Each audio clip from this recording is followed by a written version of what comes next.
श्री राधा कृष्ण चरण कमलेभ्यो नमः। श्री साधक संजीवनी कृष्णं वंदे जगद्गुरु। पराकृति नमद्वंदं परम ब्रह्म नराकृति सौंदर्य सार सर्वस्वं वंदे नंदात्मजं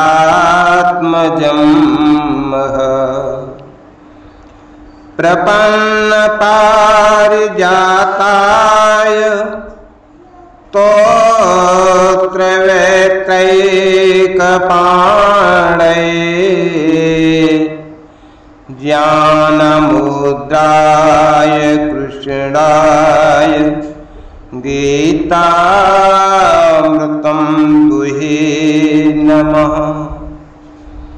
वसुदेवसुतं देवं कंसचाणूरमर्दनं देवकी परमानन्दं कृष्णं वन्दे जगद्गुरुं।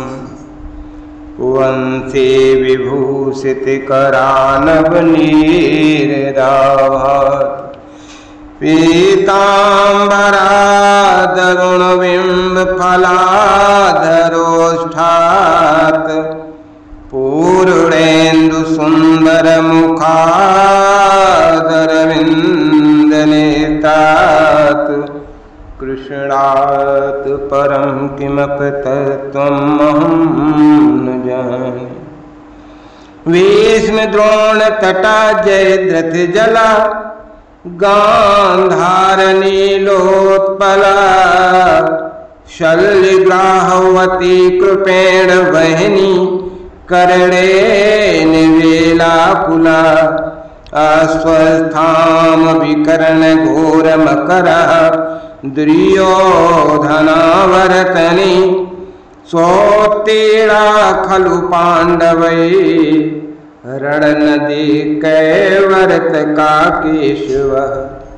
एकं शास्त्रं देवकी पुत्रगीत मेको देवो देवकी पुत्र एव एको मन्त्रस्य नामानि यानि कर्मप्येकं तस्य देवस्य सेवा। वंशीधरं स्तोत्रधरं नमामि मनोहरं मनोहरं मोहरं च कृष्णं मालाधरं धरं धुरंधरं च पार्थस्य सारथ्यकरं च देवं।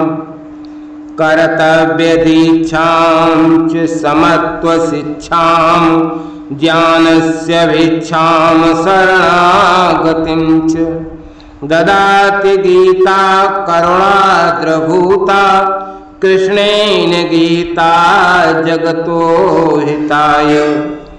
संजीवनी साधक जीवनीयं प्राप्तं हरेरवैर सरलं ब्रवीत करोति दूरं पथविघ्नबाधां ददाति शीघ्रं परमात्म सिद्धिं। जो अपने हाथों में बंसी तथा चाबुक और गले में दिव्य माला धारण किए हुए हैं एवं जो प्राणियों के मन का तथा मोह का हरण करने वाले हैं, उन पार्थ सारथ धर्म धुरंधर दिव्य स्वरूप भगवान श्री कृष्ण को मैं प्रणाम करता हूँ। भगवान श्री कृष्ण के द्वारा गाई हुई करुणाद्रभूता गीता जगत के हित के लिए कर्तव्य की दीक्षा, समता की शिक्षा, ज्ञान की भिक्षा और शरणागति का तत्व प्रदान करने वाली है। परमात्मा प्राप्ति को सरल बनाने वाली और साधकों का जीवन ये साधक संजीवनी साधन पथ की विघ्न बाधाओं को दूर करके शीघ्र ही परमात्मा प्राप्ति रूप परम सिद्धि को प्रदान करने वाली श्रीमद् भगवद गीता की महिमा।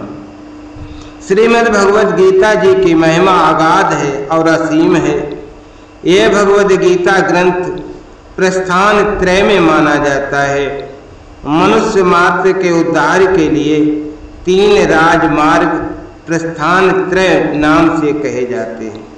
एक वैदिक प्रस्थान है जिसको उपनिषद कहते हैं, एक दार्शनिक प्रस्थान है जिसको ब्रह्म सूत्र कहते हैं, और एक स्मार्त प्रस्थान है जिसको भगवद गीता कहते हैं।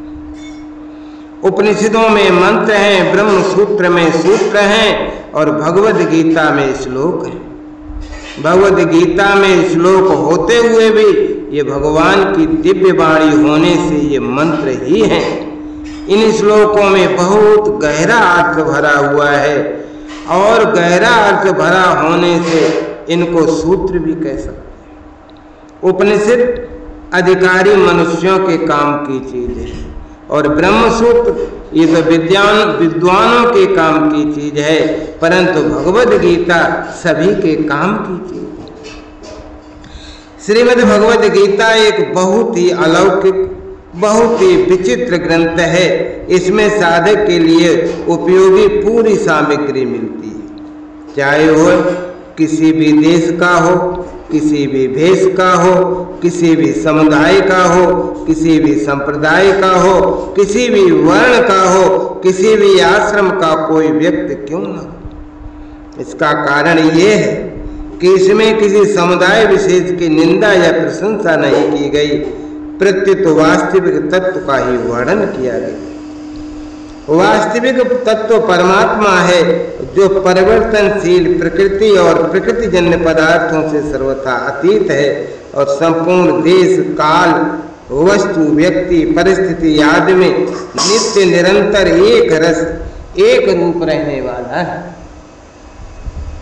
जो मनुष्य जहाँ है और जैसा है वास्तविक तत्व वहाँ वैसा ही पूर्ण रूप से विद्यमान है, परंतु परिवर्तनशील प्रकृति जन्य वस्तु व्यक्तियों में राग द्वेष के कारण उसका अनुभव नहीं होता है।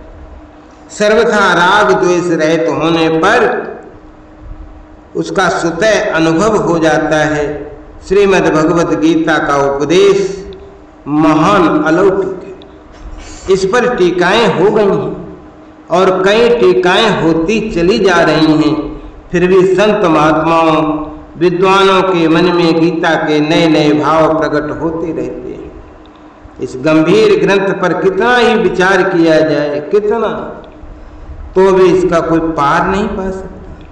इसमें जैसे जैसे गहरे उतरते जाते हैं वैसे इसमें गहरी बातें मिलती चली जाती हैं। जब एक अच्छे विद्वान पुरुष के भावों का भी जल्दी अंत नहीं आता, फिर जिनका नाम रूप आदि यावन मात्र अनंत है, ऐसे भगवान के द्वारा कहे हुए वचनों में भरे हुए भावों का अंत आ ही कैसे सकता है। इस छोटे से ग्रंथ में इतनी विलक्षणता है, इतनी विलक्षणता है कि अपना वास्तविक कल्याण चाहने वाला किसी भी वर्ण का हो, आश्रम का हो, देश संप्रदाय मत आदि का कोई भी मनुष्य क्यों ना हो, इस ग्रंथ को पढ़ते ही इसमें आकृष्ट हो जाता है। अगर मनुष्य इस ग्रंथ का थोड़ा सा भी पठन पाठन करे तो उसको अपने उद्धार के लिए बहुत ही संतोषजनक उपाय मिल जाते हैं।